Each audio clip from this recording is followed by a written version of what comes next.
പിന്നെ അവള് സൂയിസൈഡ് ചെയ്ത് മടുത്തിട്ടുണ്ടാവൂടാ. അവളുടെ എന്തൊക്കെ സമാധാനം ഉണ്ടാവും. പലപ്പോഴും അവൾ എന്നെ വിളിച്ച് കരഞ്ഞിട്ടുണ്ടാ. അപ്പോഴൊന്നും എനിക്കൊന്നും ചെയ്യാൻ കഴിഞ്ഞിട്ടില്ല. എന്തായിരുന്നടാ അവരുടെയൊക്കെ പ്രശ്നം? ഞങ്ങൾ രണ്ട് ജാതി ആയതോ?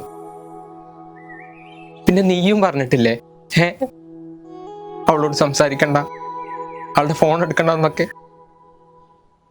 ഇപ്പോഴൊക്കെ ഞാൻ എന്തെങ്കിലും ചെയ്തിരുന്നെങ്കിൽ ചിലപ്പോ